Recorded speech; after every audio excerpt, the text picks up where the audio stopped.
નમસ્કાર વિદ્યાર્થી મિત્રો, સરસ્વતી ગ્રુપ સંચાલિત ઈ લર્નિંગ સિસ્ટમમાં આપ સૌ વિદ્યાર્થીઓનું હાર્દિક સ્વાગત છે। ધોરણ 12 નામાના મૂળ તત્વો આપણે અત્યારે અભ્યાસ કરી રહ્યા છીએ। ચેપ્ટર નંબર 2 ભાગીદારી પેઢીના વાર્ષિક હિસાબ। લાસ્ટ લેક્ચરમાં મિત્રો આપણે છે સ્વાધ્યાયનો દાખલા નંબર 10મો કમ્પ્લીટ કર્યો હતો, લવ અને કુશ રેડી, જેમાં ચાલુ ખાતા આપણે કમ્પ્લીટ કર્યા હતા, ચાલુ ખાતા ડ્રો કર્યા હતા। હવે ત્યાર પછીનો દાખલો જોઈએ, ઉદાહરણનો 5મો દાખલો।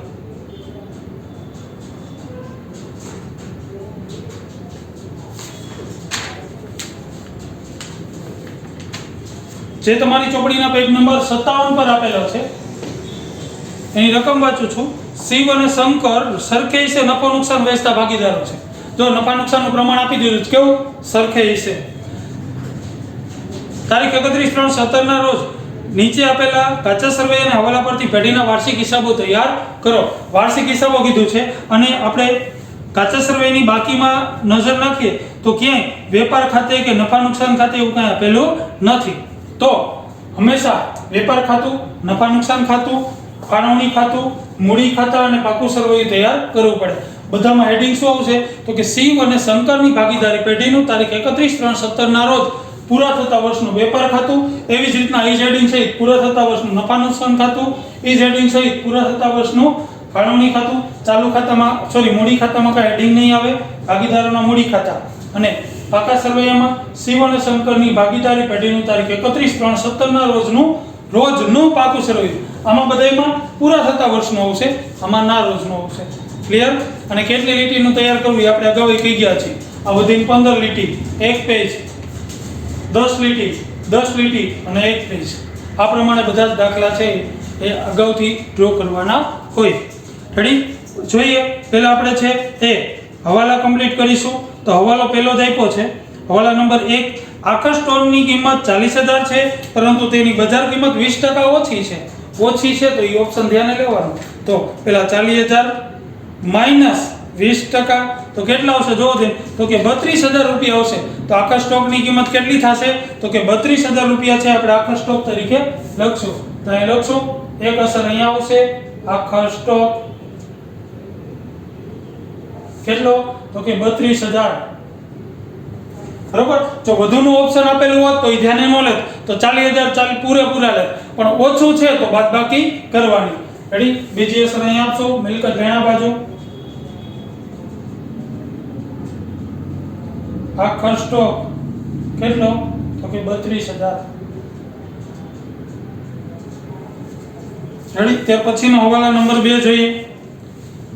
1,000 નો માલ મળ્યો હતો, પરંતુ ખરીદીનું ભરતિયું ખરીદ નોંધમાં લખવાનું રહી ગયું છે। જો દે, ખરીદી નોંધવાની રહી ગઈ છે। પહેલા તો કાચા સર્વેમાં ખરીદી આપેલી છે, જો ખરીદી ને વેચાણ, ખરીદી હંમેશા ઉધાર બાજુ હોય, વેચાણ હંમેશા જમા હોય। તો ખરીદી આપેલી છે 61,000 અને વેચાણ સાથે સાથે જ લખી નાખીએ એટલે ભૂલાઈ ન જાય।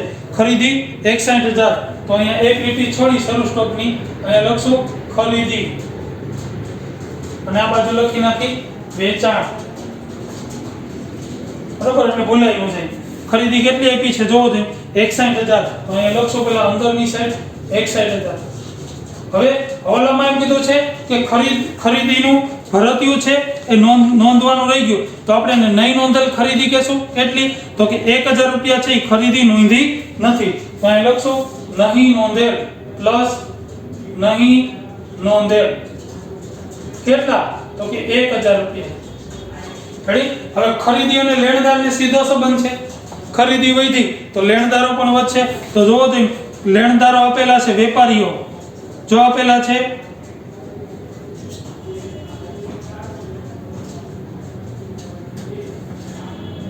ગ્રાહકો અને વેપારીઓ, ગ્રાહકો 20,000 અને વેપારીઓ 16,000। તો પેલા ગ્રાહકો છે એ આપેલા છે, તો અહીંયા લખી નાખી ગ્રાહકો, એની કિંમત અત્યારે બાકી રાખીએ એટલે ભૂલાઈ ન જાય। રેડી? અહીંયા લખી નાખી વેપારી, ગ્રાહકોની કિંમત અને વેપારીની કિંમત આપણને આપેલી જ છે, બેયની કિંમતો લખી નાખી। ઉધાર બાજુ હોય એ દેવાદારો હોય, અને જમા બાજુ હોય એ લેણદારો હોય, તો અહીંયા લખશું 16,000। આમાં ખરીદીમાં વધારો થયો તો આમાંય વધારો થશે, અહીં લખશું નહીં નોંધેલ કેટલા તો કે 1,000, બરોબર। સરવાળો જે બાકી છે જોઈ લઈએ આગળ। ત્યાર પછી હવાલા નંબર ત્યાર પછીનો આનો સરવાળો કરી નાખી એક હવાલાને લગતા છે નહીં એટલે 17,000. હવાલા નંબર 3 જોઈએ.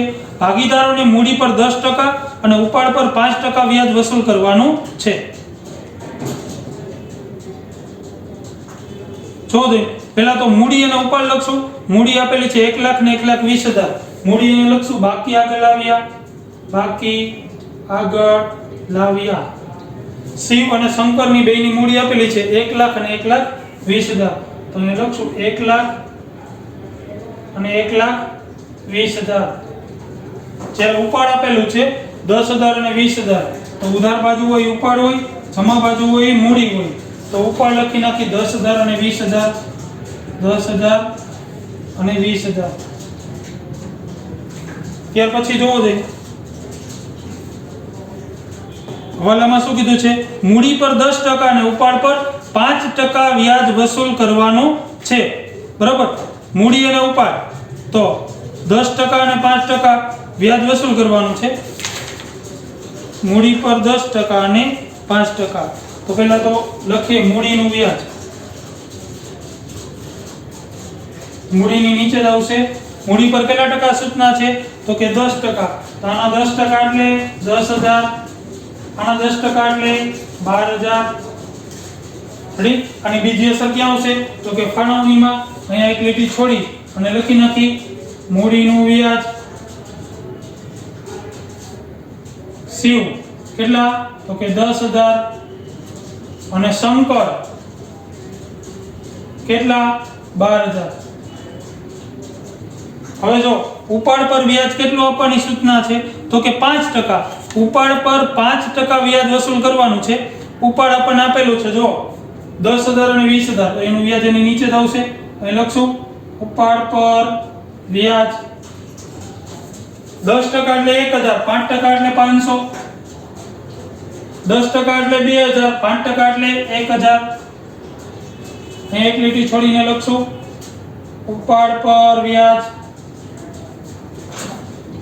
શિવ 500 અને શંકર 1,000. બરોબર છે? આ પ્રમાણે છે એ હવાલાની અસર થશે. ત્યાર પછીનો હવાલો જોઈએ. હવાલા નંબર 4. હાલ ખાતે અનામતની 3,000 ની જોગવાઈ કરો અને દેવાદાર પર વટાવ અનામત 10% લેખે રાખવાનું છે. હવે દેવાદારો પહેલા તો આપણે દેવાદારો છે એ લખી નાખ્યા છે, પણ એની કિંમત લખી નાખી. કેટલી છે? તો કે 20,000. અહીંયા 20,000 લખી નાખી. હવે દેવાદારો પર ઘાલખાત ગણતા પહેલા આપણે કીધું છે કે બધા હવાલા ચેક કરી લેવાના. વેચાણને અસર કરતો હોય કે હવાલો છે તો એની અસર પહેલા આપવાની. જોઈ લઈએ 5મો હવાલો. શિવે 10 રૂપિયા 1,000 નો માલ અને શંકરે 2,000 નો માલ અંગત વપરાશ માટે લીધો હતો, જેની નોંધ ચોપડે ઉધાર વેચાણ તરીકે વેચાણ નોંધમાં થઈ ગઈ હતી. જો ભૂલ સુધારણાનો હવાલો ખોટું હોય એમાંથી માઇનસ કરો, સાચું હોય એમાં પ્લસ કરો. રેડી? આપણે એને ઉપાડ કર્યો તો 1,000 અને 2,000 કુલ 3,000 નો, પણ એની નોંધ શેમાં થઈ ગઈ? તો કે વેચાણમાં નોંધ થઈ ગઈ. તો વેચાણમાંથી શું કરશું? બાદ કરશું. તો પહેલા વેચાણ લખી નાખી. જો વેચાણ કેટલું આપ્યું છે? વેચાણ આપેલું છે 80,000.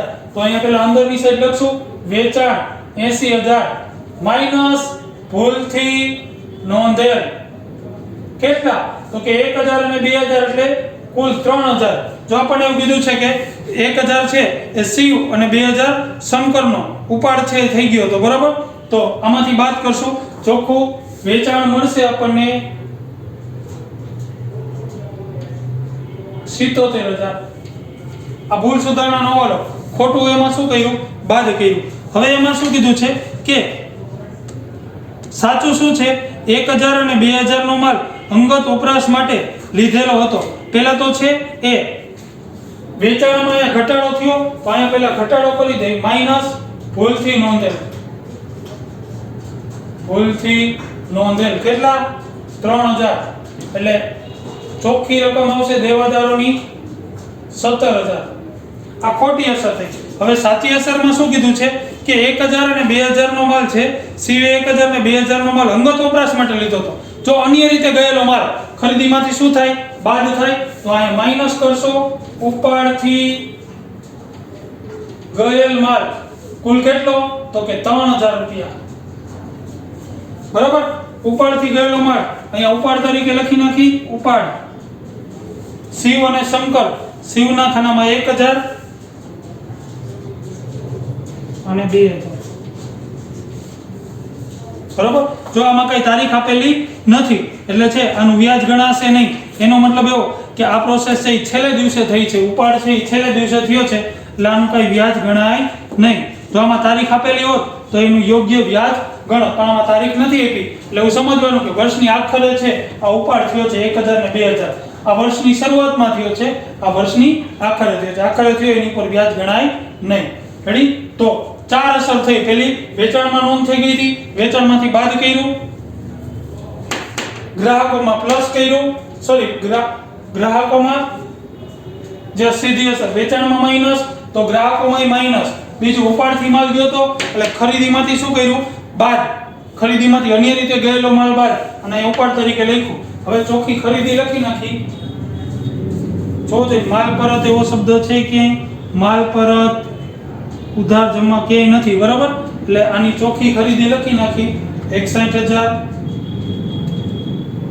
પ્લસ 1000 માઈનસ 3000 એટલે ચોખ્ખી ખરીદી મળશે 59000 લખી નાખી ચોખ્ખી ખરીદી તરીકે 59000 ક્લિયર હવે ઓલો હવાલો થશે કયો કાલ ખાતાના મત વાળો 3000 ની જોગવાઈ કરો અને દેવાદાર પર 10% લેખે વટાવ અનામત રાખવાનું છે પેલા કાલખાત પર કેટલી જોગવાઈ કરવાની છે જોવો દે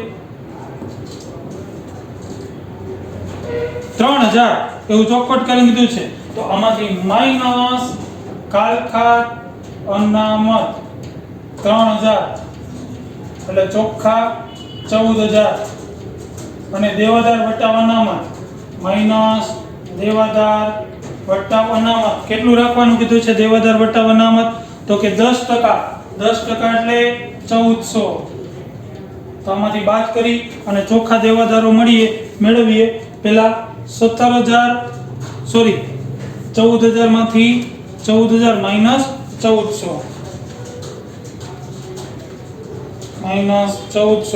એટલે મળશે 12600 ચોખ્ખા 12600 અને બીજી અસર ક્યાં આપશો તો કે નફા નુકસાન ખાતામાં ઉધાર બાજુ પણ જોવો જોઈએ કાલખાત અને કાલખાત શબ્દ અનામત બે આપેલું છે કાલખાત આપેલી છે 1400 રૂપિયા તો એની અસર પહેલા આપણે લખશું અહીંયા એક લીટી છોડી અને લખશું કાલખાત કૌંસમાં કાચા સરવૈયાની કેટલી 1400 કાલખાત હવાલાની નથી પ્લસ કાલખાત અનામત છે કાલખાત અનામત હવાલાની કેટલી ગણી તો કે 3000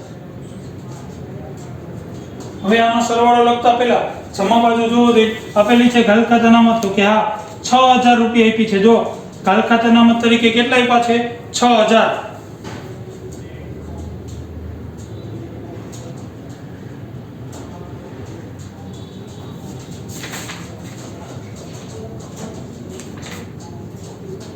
રેડી કાલખાત અનામત તરીકે 6000 રૂપિયા છે તો પહેલા આનો સરવાળો કરી નાખશું 4400 માઈનસ કાલખાત અનામત કાચા સરવૈયાની કેટલી 6000 આની બાદબાકી કરતા જો માઈનસ આવ્યા 1600 માઈનસ આવ્યા જ્યારે માઈનસ આવે ત્યારે એની બીજી અસર ક્યાં આપવાની હોય જમા બાજુ અહીં લખી નાખી કાલખાત અનામત કેટલા 1600 બરોબર જ્યારે કાલખાત કાચા સરવૈયાની પ્લસ કાલખાત હવાલાની એમાં પ્લસ કાલખાત અનામત હોય તો બાદ કરો અને જે સરવાળો મળે માઈનસમાં મળે તો અંદર રાખવાના એની બીજી અસર જમા બાજુ આપી દેવાની પ્લસ આવે તો બહાર લખી નાખવાના રેડી એટલા દેવાદાર વટાવ અનામત લખતા પહેલા જો દેવાદાર વટાવ અનામત લખતા પહેલા કેમ વટાવ એવો શબ્દ આપેલો છે જોવો જોઈએ વટાવ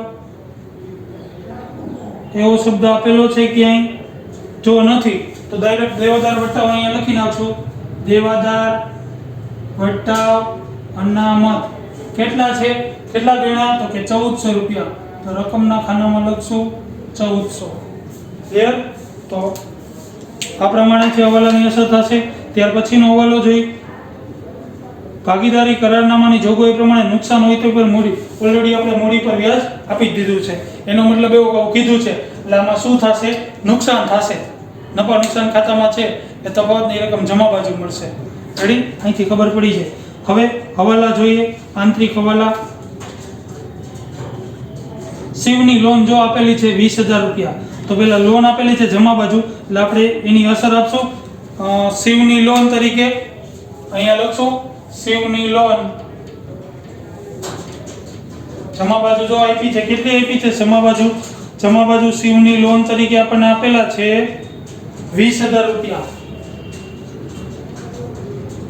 પણ જો એમાં તારીખ આપેલી છે, જોવો છે 1/7/2016 થી 7, 8, 9, 10, 11, 12, 1, 2 ને 3 9 મહિનાનું વ્યાજ ગણાશે. પણ જો આમાં ટકાવારી કઈ નથી આપી, પણ ભાગીદારની લોન છે એટલે 6% વ્યાજ તો ગણાશે. તો અહીં લખશું 20,000 એને ગુણ્યા 6% એટલે 1200 એને ગુણ્યા 9/12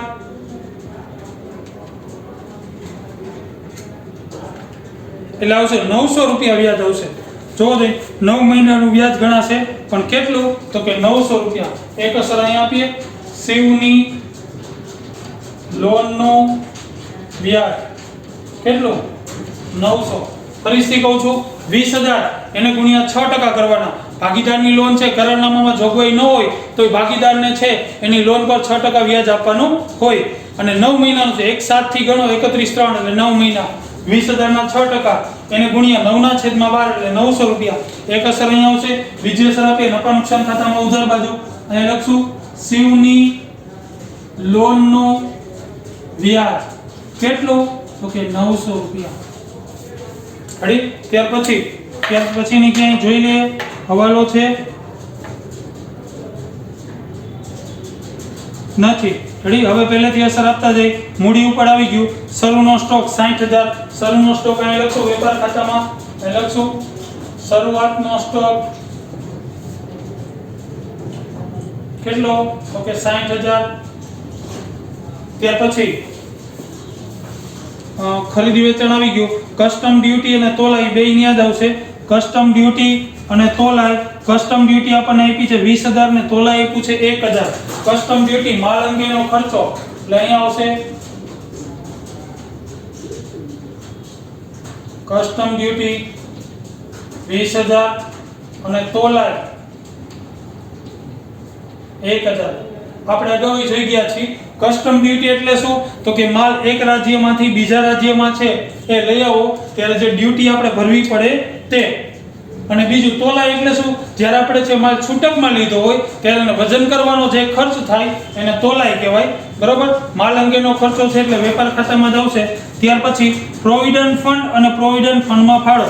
પ્રોવિડન્ટ ફંડ એની જમા બાકી હોય 4,000. તો અહીંયા લખશો પ્રોવિડન્ટ ફંડ જે પેઢી માટે દેવું હોય જેની જમા બાકી હોય 4,000 અને પ્રોવિડન્ટ ફંડમાં ફાળો એ આપણા માટે ખર્ચ છે.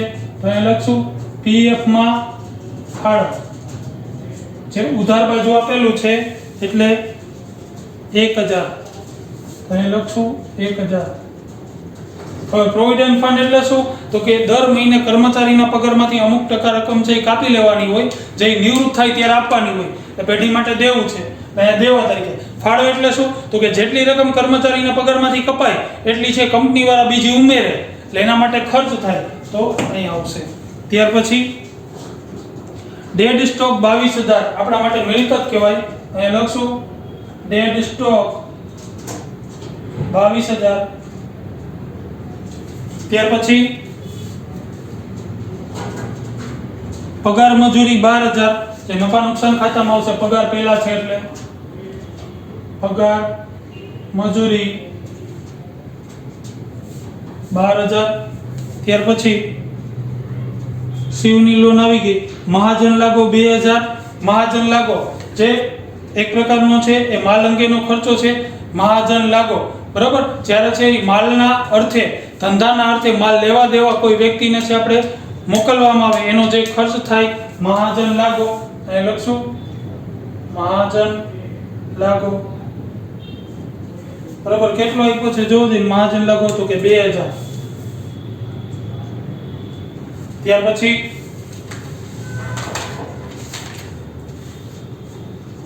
ફેક્ટરીનું મકાન આપણા માટે મિલકત છે 1 લાખ. અહીં લખશો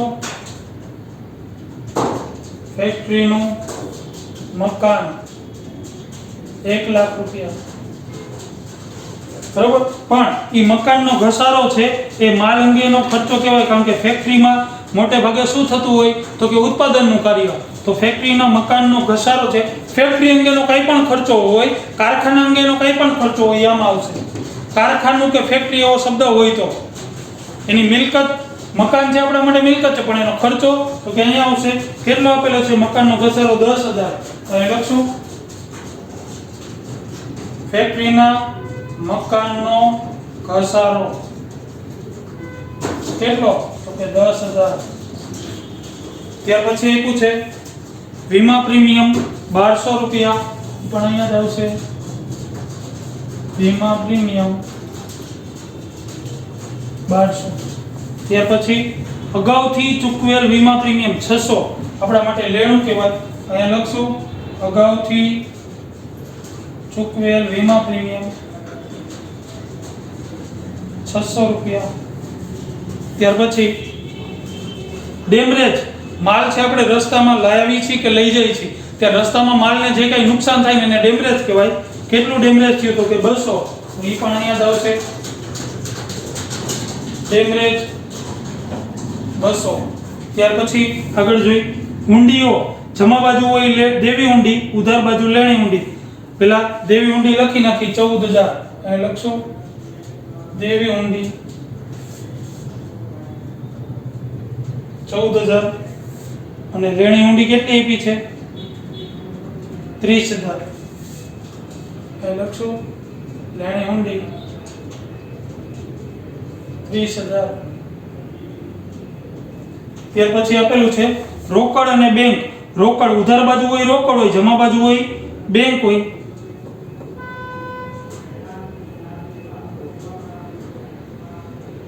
રેડી રોકડ અને બેંક.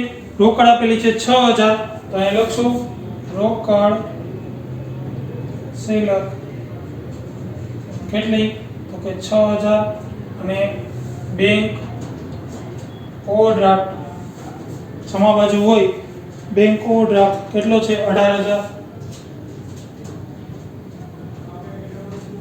ત્યાર પછી ગ્રાહકો વેપારીઓ આવી ગયા વ્યવસાય વેરો 1,000. અહીંયા લખશું વ્યવસાય વેરો 1,000. ત્યાર પછી ચૂકવવાનો બાકી પગાર એ પણ અહીંયા આવશે ચૂકવવાનો બાકી પગાર કેટલો આપ્યો છે જોવો જોઈએ 1,400 રૂપિયા. ઘાલ ખાતા અને ઘાલ ખાતા નામકની અસર આપી દીધી. ઘડી બધા જ હવાલાની અસર આપી દીધી. હવે છે એ આપણે બંધ કરશું ખાતાઓ.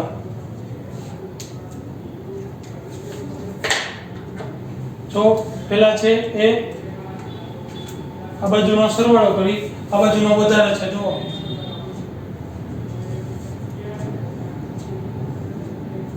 કારણ કે 77 ને 32 અને 60 ને 59 આ બાજુનો વધારે છે 60,000 પ્લસ 59,000 પ્લસ 20 ને 21 ને 23 23 ને 10 33 200 પ્લસ 33,200 એટલે મળશે 1,52,200 બરાબર 1,52,200 આ બાજુ દર્શાવીએ 1,52,200 એમાંથી બાદ કરીએ માઈનસ 77,000 માઈનસ 32,000 એટલે મળશે 43,200 અને આપણે કહેશું કાચી ખોટ ક્યાં લઈ જવાની હોય તો કે નફા નુકસાન ખાતે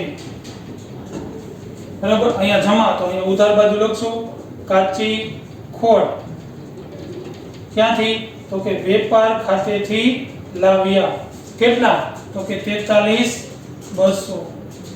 આનો આ બાજુનો જ વધારે છે કારણ કે અહીંયા 1600 છે તો 43,200 પ્લસ 1400 પ્લસ 900 પ્લસ 12 ને 1 13 પ્લસ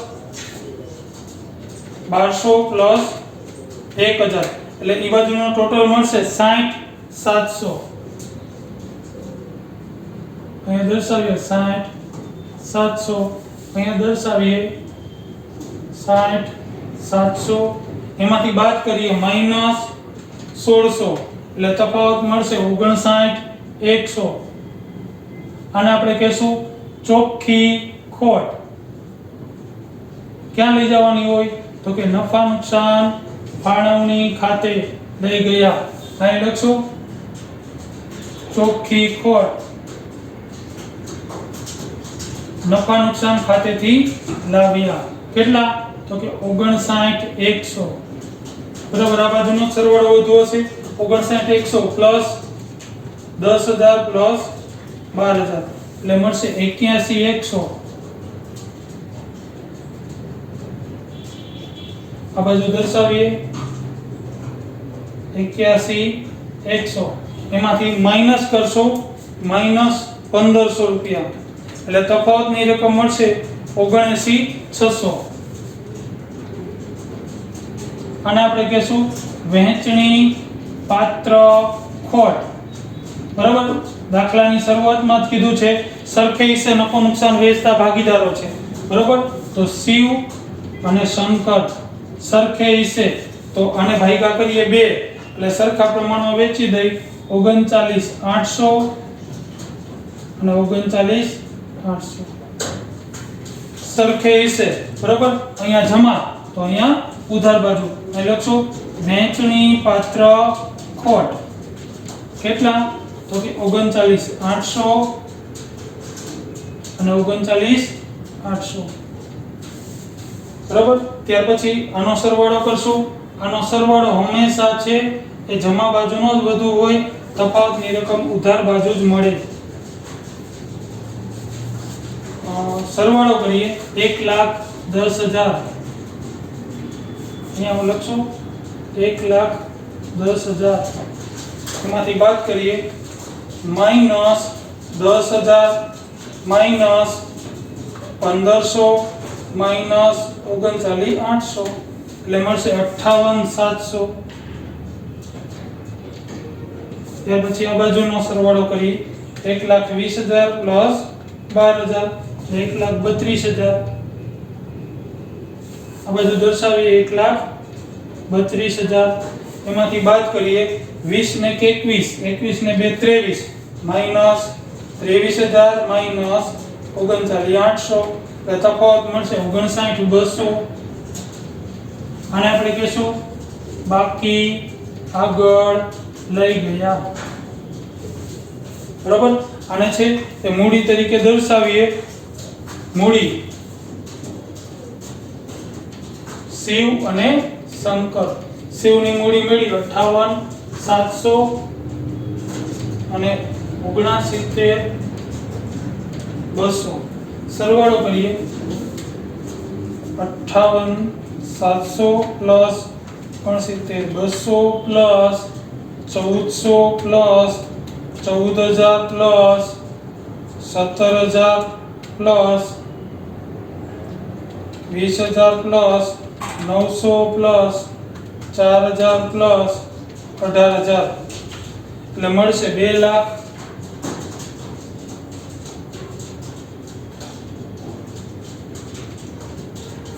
2,32,000 આ બાજુનો પણ એટલા જ આપણને મળવા જોઈએ 2,03,200 તો એ કન્ફર્મ કરી લેવાનું 1,00,000 ને 1,30,000 એ લખશે 1,30,000 plus 12,600 plus 32,000 plus 22,000 plus 600 plus 6,000 એટલે મળશે 2,03,200 તો આ પ્રમાણે છે છેલ્લે બંને બાજુનો સરવાળો છે એ સરખો મળી જવો જોઈએ જો સરખો મળી જાય તો સમજી લેવાનું કે આપણો દાખલો સાચો ટૂંકમાં વાર્ષિક હિસાબના કોઈ પણ દાખલા કરશો રીત સરખી છે માત્ર હવાલામાં ફેરફાર થશે બરાબર છે તો તમારે છે છેલ્લે તમે છે એ સ્વાધ્યાયનો દાખલા નંબર 10 માં લખેલો હશે એ લખાઈ જાય પછી ઉદાહરણ નંબર 5 પેજ નંબર 57 ખાતા બધા ડ્રો કરી નાખવાના છે અને પછી એની એન્ટ્રીઓ બધી આપી દેવાની રહેશે ઓકે મિત્રો, નેક્સ્ટ લેક્ચરમાં છે આપણે આનાથી આગલો સ્વાધ્યાયનો દાખલો એટલે કે